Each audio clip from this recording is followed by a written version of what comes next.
Hello everyone, a very very good evening to all of you जी। नमस्कार आप सभी लोगों को, स्वागत है आप लोगों का आज के सेशन में। स्वागत है जी आप सभी लोगों का बीएसपी फार्मेसी में, और स्वागत है जी आप सभी लोगों का आज की इस लाइव क्लास में। तो कैसे हैं आप सभी लोग? आई होप आप सब लोग बहुत बढ़िया होंगे, बेहतरीन होंगे जी, और एकदम मजे में होंगे।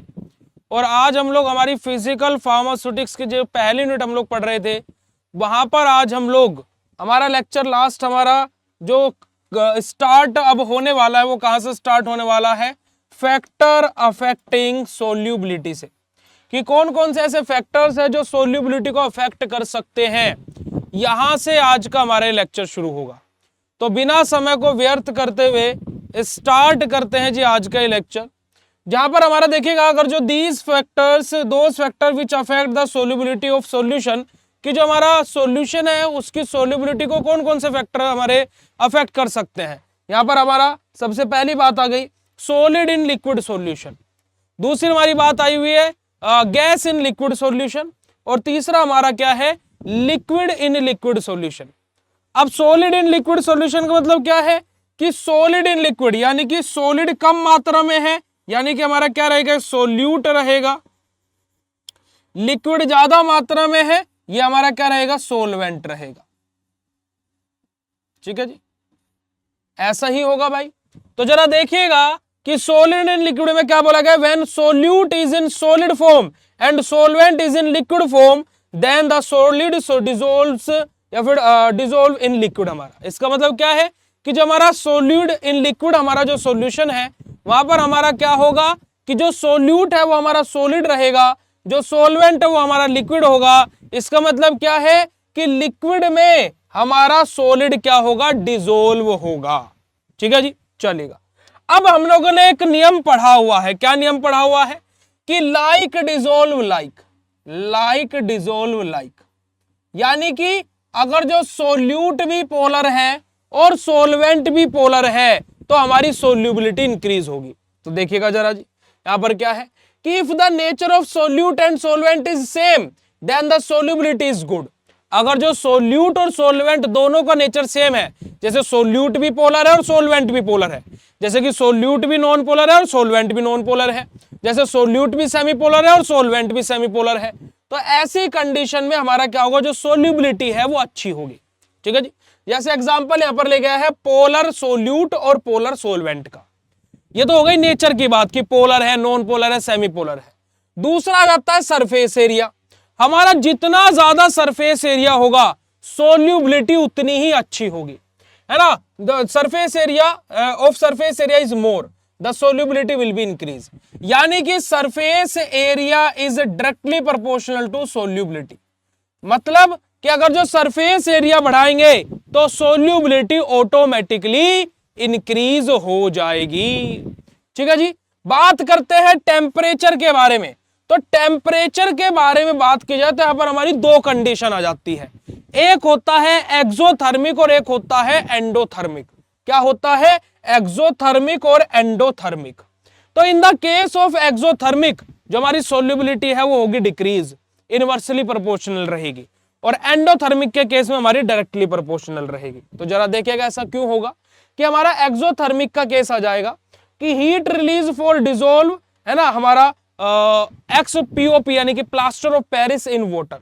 It means if heat itself release in any reaction then further increase in temperature will decrease the solubility. क्या बात बोलेगी बेटा जी? एक्सोथर्मिक में हमारा होता क्या है कि रिएक्शन के बीच में ही जो हमारे केमिकल्स जो रिएक्शन कर रहे हैं उनमें से ही हीट निकलती है। अब भाई देखो, हम हीट बाहर से भी दे रहे थे और अंदर से भी हीट, हमारी जो रिएक्शन हम लोग कर रहे थे उनकी भी हीट आ रही थी। तो भाई क्या होगा इस कंडीशन में? हमारा क्या होगा? जो सोल्यूबिलिटी है वो डिक्रीज हो जाएगी, है ना, एक्सोथर्मिक के केस में, एक्सोथर्मिक के केस में। ठीक है जी, तो जो सोल्यूबिलिटी है वो क्या हो जाएगी? इनवर्सली प्रोपोर्शनल हो जाएगी टेम्परेचर के। वहीं पर ही अगर जो हम लोग बात करें एंडोथर्मिक के केस में, एंडोथर्मिक के केस में क्या होगा? एब्जॉर्ब हीट फॉर डिसॉल्व, जैसे कि शुगर इन वाटर। यहां पर हमारा एंडोथर्मिक, एक्सोथर्मिक में क्या हो रहा था? हीट भी, हीट तो बाहर से हम दे ही रहे थे, बाहर से तो हम हीट दे ही रहे थे, साथ ही साथ जो हमारे केमिकल्स थे वो भी अंदर हीट रिलीज कर रहे थे। पर एंडोथर्मिक के केस में क्या है कि जो हम लोग यूज कर रहे हैं सब्सटेंसेस वो क्या कर रहे हैं? हीट को एब्जॉर्ब कर रहे हैं। जैसे कि एग्जांपल हमारा लिया गया है शुगर इन वाटर, वहां पर क्या लिया गया था, POP in water, plaster of Paris in water. ठीक है जी, तो it means it heat is absorb in any reaction then further increase in temperature increase the solubility. तो यहां पर क्या होगा, जब हीट एब्जॉर्ब कर रहा है हमारा किसी भी केमिकल रिएक्शन में हीट का एब्जॉर्प्शन हो रहा है, तो ऑब्वियसली हमें बाहर से हीट भरानी पड़ेगी, जिसकी वजह से क्या होगा, जो सोल्यूबिलिटी है वो हमारी और इंक्रीज हो जाएगी। तो in the case of endothermic solubility is directly proportional to the heat, but in the case of exothermic solubility is inversely proportional to the heat।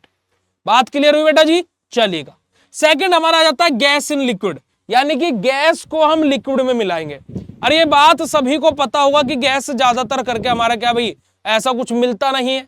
तो when solute is in gas form and solvent is in liquid form, gas in liquid में हमारा क्या रहेगा, gas हमारी क्या रहेगी, solute रहेगी, और जो हमारा लिक्विड रहेगा वो हमारा क्या रहेगा बेटा जी, सोलवेंट रहेगा। क्या रहेगा, सोलवेंट रहेगा, राइट। जो हमारी गैस रहेगी वो हमारी क्या रहेगी, सोल्यूट रहेगी, और जो हमारा लिक्विड रहेगा वो सोलवेंट रहेगा। पर लेकिन यहां पर अगर जो हम लोग बात करें तो देखिए नेचर ऑफ गैस यानी कि solute does not affect the solubility. अब हमारा जो नेचर है हमारी गैस का वो बेसिकली सोल्यूबिलिटी को ऐसा अफेक्ट नहीं करेगा। अब हम ये क्या बोलेंगे कि पोलर गैस है, नॉन पोलर गैस है, सेमी पोलर गैस है ना, ऐसा थोड़ी ना बोलेंगे भाई। ठीक है जी, बिकॉज गैस नाइदर पोलर और नोर बी आर नॉन पोलर, क्योंकि गैस हमारी क्या होती है, हम गैस को ना तो पोलर बोल सकते हैं और ना ही नॉन पोलर बोल सकते हैं। चलेगा जी, तो अगर जो हम लोग यहाँ पर फैक्टर्स की बात करें तो कि सोल्यूबिलिटी को कौन कौन से फैक्टर्स अफेक्ट कर सकते हैं, तो यहाँ पर आ जाता है सरफेस एरिया, कि it is directly proportional to the solubility. कि अगर जो हम लोग गैस इन लिक्विड के बारे में बात करें तो सरफेस एरिया क्या रहेगा, डायरेक्टली प्रोपोर्शनल रहेगा सोल्यूबिलिटी के। ठीक है, नहीं कि अगर जो हम सरफेस एरिया बढ़ा देंगे तो सोल्यूबिलिटी इंक्रीज हो जाएगी in the gas in liquid solution के केस में भी। और surface area is directly proportional to the solubility, ये लिखा हुआ भी है। More will be the surface area more will be the solubility, जितना ज्यादा सरफेस होगा, सरफेस एरिया होगा, उतना ही ज्यादा हमारी सोल्यूबिलिटी हम लोगों को देखने को मिलेगी जी। चलेगा, आगे मूव करते हैं। आगे बात करते हैं हमारा टेम्परेचर के बारे में। अब देखिए टेम्परेचर की बात की जाए तो टेम्परेचर गैस इन लिक्विड और liquid in sorry gas in liquid के केस में जो टेम्परेचर है वो इनवर्सली प्रोपोर्शनल रहता है सोल्यूबिलिटी के, क्योंकि हम लोग टेम्परेचर देंगे गैस और दूर को भागने लगेगी। ठीक है जी, तो हमारे यहाँ पर क्या रहेगा, जो सोल्यूबिलिटी होगी उसके इनवर्सली प्रोपोर्शनल होगा टेम्परेचर, या फिर हम इसको ऐसे भी लिख सकते हैं कि टेम्परेचर जो रहेगा वो सोल्यूबिलिटी के इनवर्सली प्रोपोर्शनल रहता है in the case of gas in liquid solution. ठीक है जी, तो देखिए if the temperature increase gas will be stay upside of the container and will not dissolve in liquid। कि अगर जो हम लोग टेम्परेचर भी देंगे तो हमारी जो गैस है वो क्या है, कंटेनर के ऊपर चिपक जाएगी, है ना, और वो लिक्विड के साथ में मिलेगी ही नहीं, तो वहां पर सोल्यूबिलिटी होगी ही नहीं। बात करते हैं प्रेशर के बारे में। प्रेशर डायरेक्टली प्रोपोर्शनल रहता है सोल्यूबिलिटी के in the case of gas in liquid, क्योंकि हम लोग प्रेशर अप्लाई करेंगे तो वहां पर क्या होगा, increase the pressure will force the gas to enter in the liquid to dissolve. क्या अब हम ऊपर से प्रेशर अप्लाई कर रहे हैं तो वहां पर क्या होगा कि गैस नीचे की तरफ आएगी, क्योंकि हम उसको बोल रहे हैं कि भैया जा लिक्विड के अंदर मिल जा, ताकि वो लिक्विड के अंदर डिसोल्व हो सके। So increase in pressure will increase in solubility. अगर जो हमारा प्रेशर इंक्रीज हो रहा है तो सोल्यूबिलिटी भी इंक्रीज होगी। इसी वजह से प्रेशर हमारा क्या होता है, डायरेक्टली प्रोपोर्शनल रहता है सोल्यूबिलिटी के in the case of gas in liquid solution. तीसरा हमारा आता है लिक्विड इन लिक्विड सॉल्यूशन, यानी कि हमारा ऐसा सॉल्यूशन जहां पर सोल्यूट भी लिक्विड रहेगा और सोलवेंट भी लिक्विड रहेगा। When both solute and solvent is in liquid form, कि जब हमारा जो सोल्यूट और सोलवेंट दोनों ही चीजें जब वो लिक्विड फॉर्म में रहे तो उस कंडीशन में क्या होगा। तो देखिए फैक्टर्स की बात करें हमारा कि नेचर हमारा कैसा रहेगा, जैसे अगर जो लाइक डिसॉल्व लाइक का कॉन्सेप्ट यहाँ पर भी फॉलो होगा। टेम्परेचर की बात करें तो टेम्परेचर हमारा क्या रहेगा, सोल्यूबिलिटी का डायरेक्टली प्रोपोर्शनल रहेगा। प्रेशर की बात करें तो प्रेशर हमारा क्या रहेगा, डायरेक्टली प्रोपोर्शनल रहेगा सोल्यूबिलिटी के। और अगर जो हम लोग सरफेस एरिया की बात करें तो सरफेस एरिया भी डायरेक्टली प्रोपोर्शनल रहेगा सोल्यूबिलिटी के। यानी कि अगर जो हम लोग टेम्परेचर बढ़ा रहे हैं तो सोल्यूबिलिटी बढ़ेगी, प्रेशर बढ़ा रहे हैं तो सोल्यूबिलिटी बढ़ेगी, सरफेस एरिया बढ़ा रहे हैं तो भी सोल्यूबिलिटी बढ़ेगी। यानी कि लिक्विड इन लिक्विड में हमारी क्या है बेटा जी, डायरेक्टली प्रोपोर्शनल रहेंगी तीनों ही चीजें सोल्यूबिलिटी के। ठीक है, और लाइक डिसॉल्व लाइक वाला कॉन्सेप्ट यहाँ पर भी हमारा फॉलो होता है। अगर जो आप लोगों को यहां तक की बात समझ में आई हो तो फटाक से चैट सेशन में हार्ट वाला इमोजी भेज दीजिएगा। उसके बाद में हम लोग स्टार्ट करते हैं बाइनरी सॉल्यूशन को। उसके बाद में फिर हम लोग स्टार्ट करते हैं प्यारे बच्चों बाइनरी सॉल्यूशन को। अब देखिए बाइनरी सॉल्यूशन के बारे में बात की जाए तो बाइनरी सॉल्यूशन को आपको कैसे समझना पड़ेगा। देखिएगा यहां पर शायद आपको जो डेफिनेशन लिखी हुई है उससे इतना ज्यादा क्लियर ना हो। देखिएगा, it is a kind of homogeneous mixture in which the mixture of two liquid is completely miscible with each other. हमारा क्या है कि ऐसे दो होमोजीनियस मिक्सचर हमारे, ठीक है, हमारे जो आपस में कंप्लीटली मिसेबल हो, दो लिक्विड हमारे जो आपस में कंप्लीटली मिसेबल हो, उसको हम लोग क्या बाइनरी सॉल्यूशन बोल रहे हैं। पर लेकिन जस्ट टू बी एग्जैक्ट ऐसा नहीं है, तो कैसा है? तो देखिएगा हमारा क्या होता है, तीन तरीके के सॉल्यूशन होते हैं। एक तो जो आपस में कंप्लीटली मिल जाए, एक आपस में जो पार्शियली मिले, और एक आपस में जो मिले ही ना, है ना भाई। एक तो या तो कंप्लीटली मिल जाए, या क्या है कि थोड़ा बहुत मिले और थोड़ा बहुत ना मिले, या फिर बिल्कुल ही ना मिले। तो जो हमारा ये पार्शियली मिसेबल वाला है, इस वाले कॉन्सेप्ट को हमें पकड़ना है। जो कंप्लीटली मिसेबल है ना हमें इससे मतलब है, जो कंप्लीटली मिसेबल है ना हमें इससे मतलब है। जो ये पार्शियली मिसेबल वाला है हमें इससे पकड़ना है। क्यों पकड़ना है? क्योंकि देखिए पार्शियली मिसेबल मतलब क्या है कि थोड़ा बहुत मिल रहा, थोड़ा बहुत नहीं मिल रहा है। अगर जो वहां पर थोड़ा सा बाहर से प्रेशर टेम्परेचर लगा दे तो वो पूरा मिल जाएगा, तो यानी कि वो कंप्लीटली मिसेबल हो जाएगा। ठीक है जी, तो देखिएगा जरा, these are those binary solution which partially mixed and they make an conjugated layer between them. कि क्या होता है कि एक दूसरे के साथ में पार्शियली मिलते हैं, और पार्शियली मिलने के बाद में एक दूसरे के अंदर क्या बना लेते हैं बेटा जी, एक कॉन्जुगेटेड लेयर बना लेते हैं। जैसे आप यहां पर देखिएगा, यहां पर अगर जो आप लोग देखोगे तो ये ऊपर की तरफ हमारा क्या लिया हुआ बेटा जी, फिनोल लिया हुआ है, ठीक है। ये नीचे की तरफ हमारा क्या बेटा जी, हमारा वाटर है, और ये एक दूसरे के साथ में पार्शियली मिले हुए हैं। और यहां पर देखिएगा एक लेयर बनी हुई है, ये एक लेयर बनी हुई है, ठीक है। यही हमारी क्या है, कॉन्जुगेटेड लेयर है। अब इस पार्शियली मिसेबल में हम लोग क्या करेंगे, हीट देंगे, नीचे से हीट देंगे। But when we apply heat on it, conjugated layer disappear slowly. तो स्लोली क्या होगा, जब हम लोग यहां से नीचे की तरफ से हीट देंगे ऊपर की तरफ को, तो स्लोली क्या होगा बेटा जी, जो ये हमारी लेयर है ये क्या हो जाएगी, यहां से रिमूव होने स्टार्ट हो जाएगी। ये जो लेयर है ये हमारी यहां से रिमूव होने स्टार्ट हो जाएगी, और इनका क्या होगा बेटा जी, आपस में मिलना स्टार्ट हो जाएंगे। ये जो लेयर है हमारी ये रिमूव होना स्टार्ट हो जाएगी, और ये आपस में क्या हो जाएंगे बेटा जी, ऐसे करके मिलना स्टार्ट हो जाएंगे। ये बाइनरी लेयर यहां से गायब हो जाएगी, ठीक है जी, जब हम लोग हीट दे रहे हैं। ओके, तो यहां पर देखिएगा जरा, and when these two liquid completely mixed और कॉन्जुगेटेड लेयर डिसअपेयर, कि जब हमारे दोनों के दोनों लिक्विड कंप्लीटली मिक्स हो जाएंगे, और जो उनके बीच में कॉन्जुगेटेड लेयर थी वो हमारी क्या डिसअपेयर हो जाएगी, गायब हो जाएगी। The temperature at which this process take place, this temperature is called critical solution temperature. क्या मान लीजिए कि हमारा ये दोनों के बीच की जो लेयर है, मान लो वह x डिग्री टेम्परेचर पर हमारी क्या है, यहाँ पर चीजें एस्टेब्लिश हुई कि हमारी x डिग्री टेम्परेचर पर प्यारे बच्चों हमारी चीज क्या है, जो इन दोनों के बीच की कॉन्जुगेटेड लेयर थी डिसअपेयर हो गई। तो यही टेम्परेचर, जिस टेम्परेचर पर यह घटना हमारी घटेगी, यही टेम्परेचर हमारा क्रिटिकल सॉल्यूशन टेम्परेचर कहलाता है। अगर जो बात क्लियर हुई हो तो फटाक से चैट सेशन में हार्ट वाला इमोजी भेज दीजिए। आगे बात करते हैं diffusion principle in biological system के बारे में।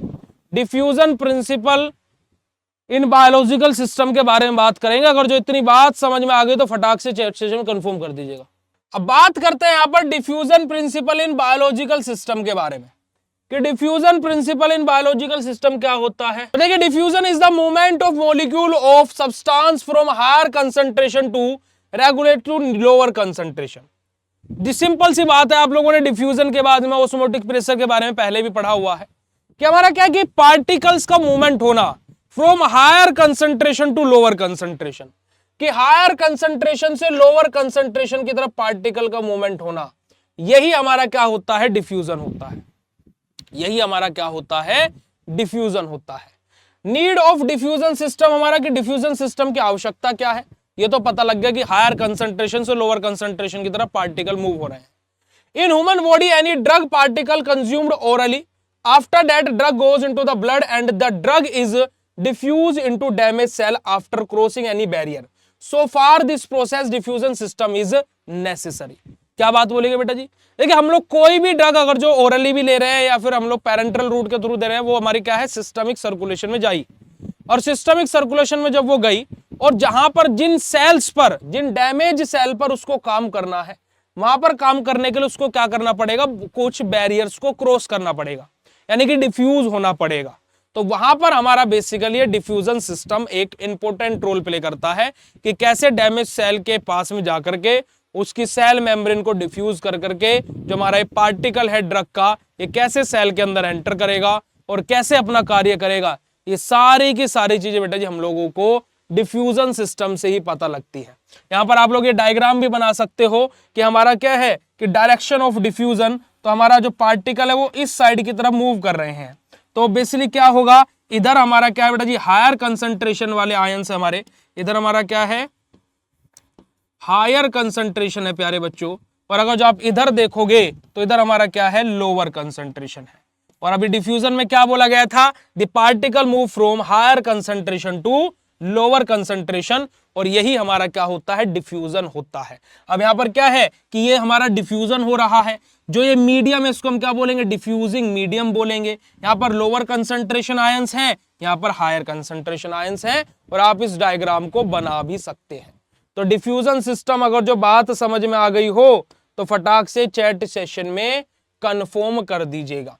फिर हम लोग फ्रिक्स फर्स्ट लॉ ऑफ सॉल्यूशन के बारे में ऑफ डिफ्यूजन के बारे में बात करेंगे, फ्रिक्स सेकंड लॉ ऑफ डिफ्यूजन के बारे में बात करेंगे। पर लेकिन डिफ्यूजन हमारा क्या होता है, क्यों महत्वपूर्ण है, ठीक है, क्यों महत्वपूर्ण है, क्या होता है, अगर जो बात इतनी समझ में आई हो तो फटाक से चैट सेशन में कंफर्म कर दो। भाई इसको ऐसे समझिए कि भाई आपके एक टंकी है, जैसे फॉर एग्जांपल मेरा एक गिलास है, ठीक है, ये गिलास यहाँ तक भरा हुआ है, ये यहाँ तक भरा हुआ है, ठीक है, मैं इसमें यहाँ छेद कर दूं तो ये पानी ऊपर को चढ़ना शुरू हो जाएगा, यहाँ से बाहर निकलना शुरू हो जाएगा, पानी यहाँ से बाहर निकलना शुरू हो जाएगा या ऊपर को उठना स्टार्ट हो जाएगा कि नहीं नहीं यहाँ से नहीं निकलेंगे। भाई यहाँ पर हायर कंसंट्रेशन है, लोअर कंसंट्रेशन की तरफ मूव करेगा पानी, ठीक है जी। तो पार्टिकल का हायर से लोअर कंसंट्रेशन की तरफ मूव होना, यही हमारा क्या होता है डिफ्यूजन होता है। और डिफ्यूजन सिस्टम की हमें आवश्यकता क्यों पड़ती है, क्योंकि जब हमारा कोई ड्रग मॉलिक्यूल है जो सिस्टमिक सर्कुलेशन में जाता है और वहां पर जाने के बाद में हमारा क्या करता है बेटा जी, वो पार्टिकल जो हमारा बहुत सारे बैरियर्स को उसको क्रॉस करने पड़ता है, तो वो ऑब्वियसली उन बैरियर्स को क्रॉस करने के लिए जो डिफ्यूजन प्रोसेस है उसी को स्टडी करने के लिए ड्रग के डिफ्यूजन प्रोसेस को, तो हम लोगों को डिफ्यूजन सिस्टम के बारे में पढ़ना पड़ता है। मेंटलिटी वाली प्रॉब्लम है ना बेटा जी ये तो, कि मेरा फर्स्ट डे है, वही है ना कि आप लोगों में थोड़ा सा दिमाग का अभाव है ना, कि आप लोगों के दिमाग में कुछ चीजें सेट रहती है। कैसे सेट रहती है कि कॉपी भर के आओ तो पास हो जाते हैं, सेमेस्टर एग्जाम में मेहनत करने की जरूरत नहीं रहती है, फिर तुम्हारे जैसे ही बहुत सारे 90 से 92% बच्चे भागे फिरते हैं कि यूनिवर्सिटी खराब है ना, गवर्नमेंट खराब है, तुम अपने आप को कभी खराब नहीं बोलोगे कि तुम पढ़े हो नहीं। फिर उसके बाद में क्या होता है कि सेमेस्टर में तुम मेहनत नहीं करते हो, फिर आगे चल के आते हो तो फिर तुम्हें जॉब नहीं मिलती है, फिर तुम्हें 8 या 10 या 15 या 12 हज़ार की नौकरी मिलती है, फिर तुम बोलते हो कि फार्मेसी करके करियर नहीं है, करियर खराब है, कोई स्कोप नहीं है इस फील्ड में। कभी भी अपने आप को नहीं देखोगे, कभी भी अपने आप को जज ही नहीं करोगे। वैसे तुम्हारे दिमाग में मेंटलिटी, आज मेरा पहला दिन है तो समझ में नहीं आएगा, अरे भाई ये टॉपिक पहली बार ही पढ़ाया जा रहा है, ये टॉपिक पहली बार ही पढ़ाया जा रहा है, ठीक है, ऐसा नहीं। और इस टॉपिक में तो मैंने पिछली क्लास का कुछ कोरिलेट करा ही नहीं है कि पिछली क्लास से मैं इसको मर्ज करके पढ़ा रहा हूं। तो ना समझ में और समझने आने वाली तो बात ही नहीं है कि मेरी पहली क्लास है तो थोड़ा कम समझ में आ रहा है। भाई नहीं आ रहा तो नहीं बोलिए, आ रहा है तो आ रहा बोलिए, ऐसे बेचारे बन करके काहे को दिखाते हो, है ना, ऐसे बेचारे बन करके ओ तो ऐसे क्यों, ऐसे काहे को दिखाते हो कि कितने लाचार हो आप लोग, ऐसे मत दिखाया करें, ठीक है। चलेगा जी, बात करते हैं फ्रिक्स लॉ ऑफ सॉल्यूशन डिफ्यूजन के बारे में, माफ कीजिएगा, ठीक है जी। तो हमारा पहला law, it state that the rate of diffusion of solute molecule through a barrier is proportional to the concentration gradient. यानी कि यहां पर क्या बात बोली गई कि जो हमारे मॉलिक्यूल्स का किसी भी बैरियर के थ्रू हमारा क्या होगा, मूवमेंट होगा, है ना। हमारे कोई भी मॉलिक्यूल है, अगर जो कोई मेरा मान लीजिए ये बैरियर है, ठीक है, इस बैरियर का कोई भी मॉलिक्यूल अगर जो इसका डिफ्यूजन करेगा, फ्रिक्स फर्स्ट लॉ के अकॉर्डिंग हमारा कोई मॉलिक्यूल्स यहाँ पर डिफ्यूजन कर रहा है, वो किसके प्रोपोर्शनल होगा बेटा जी, हमारे कंसंट्रेशन ग्रेडियंट के। यानी कि हमारा क्या बेटा जी, हमारे मॉलिक्यूल्स का diffusion is directly proportional to the concentration gradient हमारा। तो हमारा जो यहाँ से इक्वेशन बनते हो क्या बनती है, J बराबर -d dc अपॉन dx। ये हमारा क्या होता है बेटा जी, हमारा क्या होता है फ्लक्स ऑफ द कंपोनेंट यानी कि रेट ऑफ डिफ्यूजन हमारा होता है, और डी हमारा क्या होता है बेटा जी, डिफ्यूजन कांस्टेंट होता है। ठीक है जी, तो ये हमारा क्या होता है सिंपल सा, और ये डीसी बाई डीएक्स हमारा क्या होता है कंसंट्रेशन ग्रेडियंट होता है। तो ये डीसी बाई डीएक्स क्या रिप्रेजेंट कर रहा है बेटा जी, हमारा यहाँ पर कंसंट्रेशन ग्रेडियंट को रिप्रेजेंट कर रहा है। डी हमारा क्या है बेटा जी, डिफ्यूजन कांस्टेंट है, और जे हमारा क्या है, हमारा रेट ऑफ डिफ्यूजन है। ये हमारा क्या होता है, fix first law of diffusion होता है। अगर जो हम लोग बात करें, ठीक है जी, एक क्लास तो तुम लोगों से ढंग में ली नहीं जाती है। ठीक है, सुबह 7 से 8 वाली क्लास में आधे बच्चे रो रहे हैं कि उसका टाइम चेंज कर दो।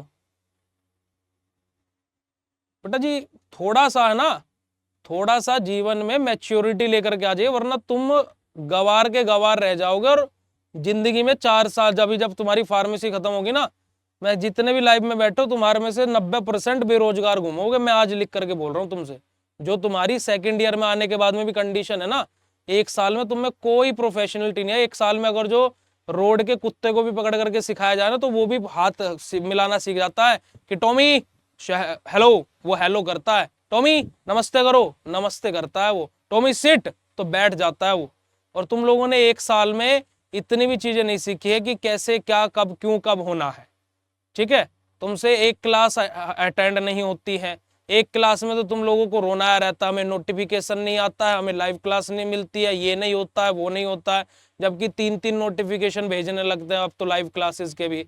सुबह की क्लास में 8 बजे से पहले हमारी क्लास खत्म करा दिया करो, हमारा कॉलेज रहता है, ये रहता है, वो रहता है, तो रोना ही नहीं खत्म होता तुम लोगों का, तो दिक्कत यहां आ जाती है।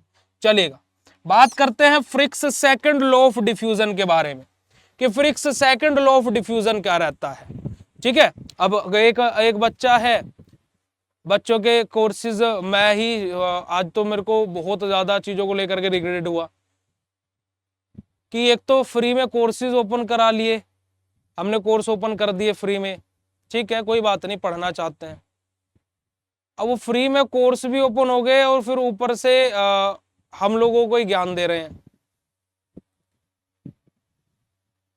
फ्री में कोर्स ओपन कर दिया कि चलो बच्चा है ना, रो रहा है, फ्री में कोर्स ओपन कर देते हैं कि मजबूरी है।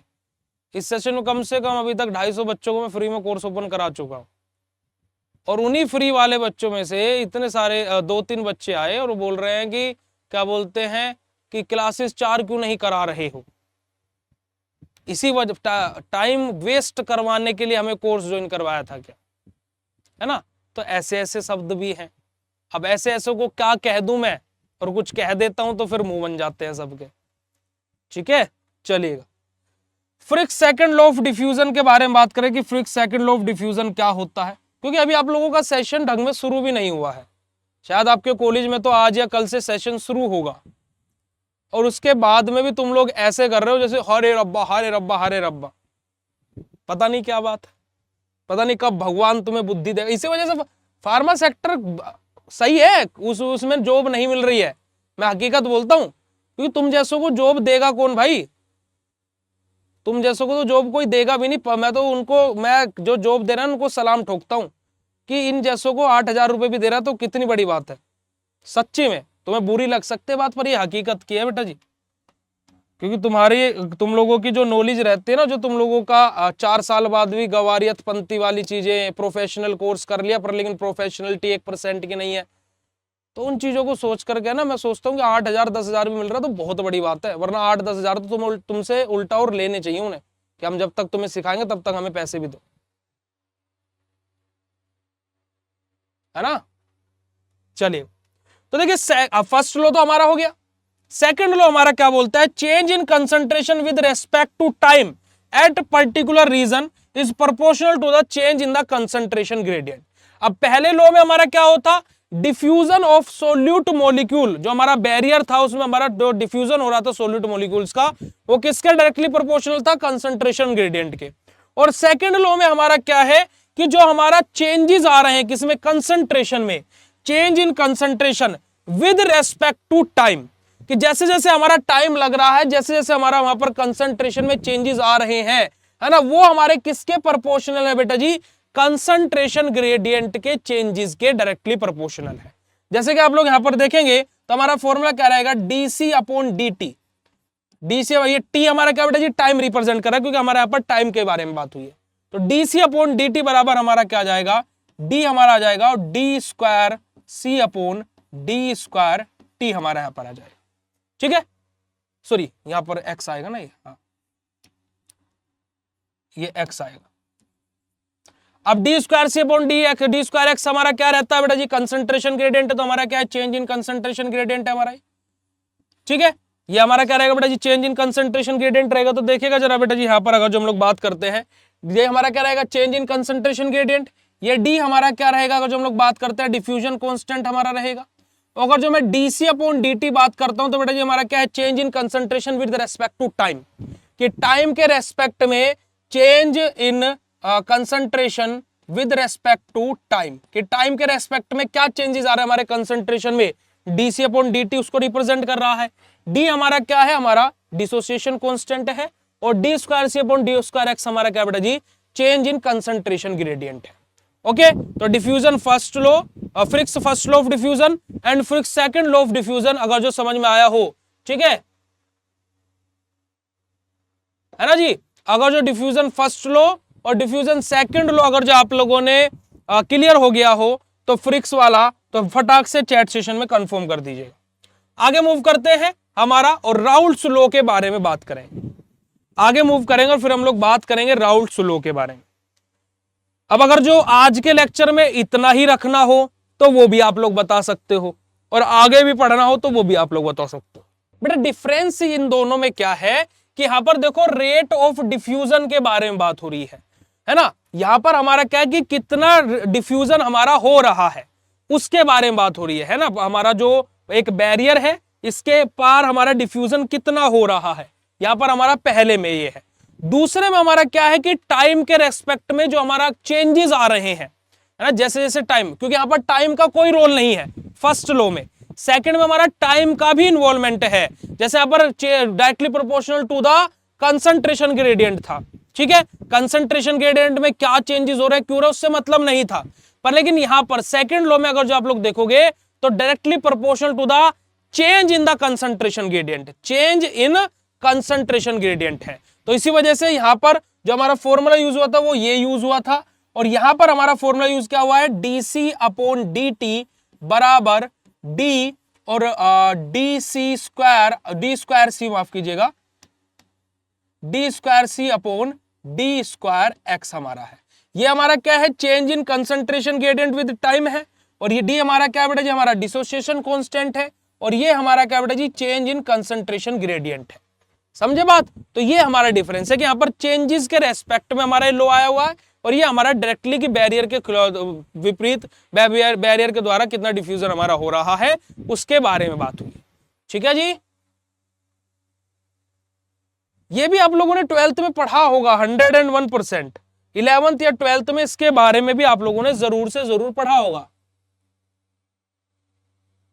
आई बात समझ में, क्लियर हुआ बेटा जी। चलिए, तो राउल्ट्स लॉ से हम लोग नेक्स्ट लेक्चर में पढ़ेंगे। देखो राउल्ट्स लॉ और हमारा ये इस यूनिट में ज्यादा कुछ नहीं बचा है, एक लेक्चर यानी कि नेक्स्ट लेक्चर में हमारी पहली यूनिट समाप्त हो जाएगी। ठीक है जी, ऐसे हमारी अगले 3 लेक्चरों में हमारी ऑर्गेनिक यूनिट समाप्त हो जाएगी, और इसी के साथ साथ अगर जो मैं बात करूं अगले 8 लेक्चरों में जाकर के, क्योंकि इंजीनियरिंग में बहुत टाइम लगेगा, तो इंजीनियरिंग में हमारी 8 लेक्चर में हमारी अगली यूनिट समाप्त होगी। माइक्रोबायोलॉजी आपकी चली रही है, तो भाई अगर जो क्लासेस 2 आपकी एक दिन में चल रही है तो अभी प्रॉपरली उनको अटेम्प्ट करो, और उनसे, क्योंकि आप वही मैं बोलता हूं ना कि never focus on quality, you will never focus on quality, you only focus on quantity. आपको 4 क्लासेस हो रही है, उससे आप हाय और अब्बा करते हो, खुश फिर रहे हो। भाई हम भी 4 क्लासेस ले सकते हैं, इतने हम भी सक्षम हैं। आप सक्षम होने चाहिए 4 क्लासेस लेने के लिए। हम तो दिन में को 10-10 क्लास भी ले सकते हैं। आप में अगर जो हिम्मत है तो लेकर के दिखा दो। हम में तो हिम्मत है 1 महीने में कोर्स खत्म कराने की, हम में तो इतनी भी हिम्मत है 15 दिन में कोर्स खत्म कराने की, हम में इतनी भी हिम्मत है 1 हफ्ते में कोर्स खत्म कराने, हम में इतनी भी हिम्मत है कि 4 दिन में कोर्स खत्म कराने की। तुम में हिम्मत हो तो तुम करके दिखाओ। भाई अगर जो अभी तो सेशन शुरू हुआ है, हमें भी पता है कि कब क्लास में एक्सक्लेरेटर देना है। मैं चाहता तो आज भी ये हमारी 35 से 40 मिनट की क्लास हुई है, मैं अगर जो डेली क्लास भी 1 घंटे की लूं, मैं अभी पूरी यूनिट खत्म करा देता। पर उस बात का मतलब क्या है, तुम्हारे सर के ऊपर से राउंड स्लो अब जाना शुरू हो जाता। मैं गारंटी से बोल सकता हूं कि अब मैं आगे जो पढ़ाता हूं तुम्हारे सर के ऊपर से चला जाता। कि भाई अभी नए सेमेस्टर में आए हो, अभी चीजों को जान रहे हो, पहचान रहे हो। जब चीजों को जान जाओगे, पहचान जाओगे, तो फिर 1.5 घंटा भी पढ़ाएंगे एक क्लास को, क्या दिक्कत वाली बात है। पर लेकिन हर चीज में वो है ना कि कग्गे की तरह काय करना, तो उसमें सर में दर्द हो जाता है। वैलिड चीजों पर कमियां निकालिए तो हम उसको एक्सेप्ट भी करेंगे। पर भाई अभी 2 क्लासेस हो रही हैं, अभी संडे को टेस्ट होगा, मैं देख लूंगा कितने बच्चे तुम में से टेस्ट देंगे। मैं तो भाई लाइव में पैनल खोल करके दिखाता हूं कि भाई देखो 6 ही बच्चों ने टेस्ट दिया है। मैं तो बाकायदा तुम्हें दिखाता हूं ना कि सर तो अपनी तरफ से बना रहे हैं बातें। भाई क्लासेस में 200-250 बच्चे लाइव रहते हैं सेमेस्टर के टाइम पर, जब अभी रेगुलर क्लासेस चलती है। जो ये अब जब एग्जाम टाइम आ जाता है उस टाइम पर 1000, 1200, 1300 बच्चे लाइव में जुड़े रहते हैं, ऐप पर मैं बात कर रहा हूं। तो भाई बात इतनी सी आ जाती है कि अब मान लो 200 बच्चे मैं एवरेज निकालता हूं, 200 में से एटलीस्ट 80 तो टेस्ट देने चाहिए। अगर जो कायदे की बात बोले कि भाई 200 बच्चे क्लास में आ रहे तो 80 को तो टेस्ट देना चाहिए, जो इतना बनता है कि हाँ क्लासेस टेस्ट देना नहीं है, फिर रिजल्ट तुम्हारे आते नहीं है, और फिर उसमें ब्लेम भी हमें दे दोगे। इसी वजह से मैं अपना पैनल मजबूत करके चलता हूं। मैंने ऐप पर ऐसे नहीं पैसे लगाए हुए कि अभी तुम्हारे लिए लाइव क्लास के नोटिफिकेशन के लिए 3-3 नोटिफिकेशन भिजवाने लगे हैं, कोई पीडीएफ अपलोड हो जाता है उसको नोटिफिकेशन। मेरे दिमाग में कमी है कि मैं पैसा लगा रहा हूं ऐप पर इतना, इस वजह से लगा रहा हूं क्योंकि कल को तुम कुछ नहीं बोल सकते कि हमें तो लाइव क्लास का हम 3 नोटिफिकेशन दिखाते हैं। अब देख भाई, जब अपकमिंग हुई थी तब भी गया था, जब लाइव स्टार्ट हुई तब भी गया है, और जब अपलोड हो गई तब भी गया है।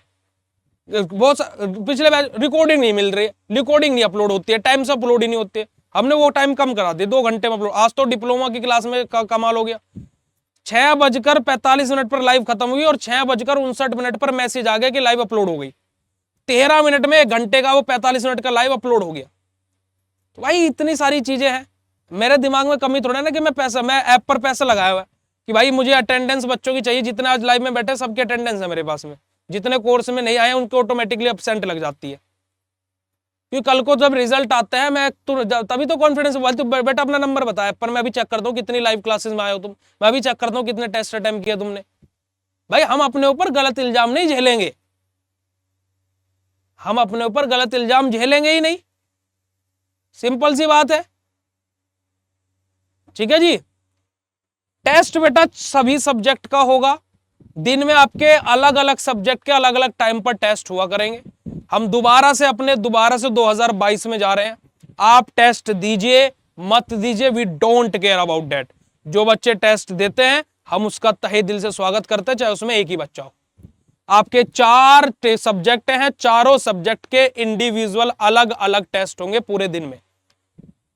1 घंटा एक सब्जेक्ट, 1 घंटा एक सब्जेक्ट, 1 घंटा एक सब्जेक्ट, 1 घंटा एक सब्जेक्ट।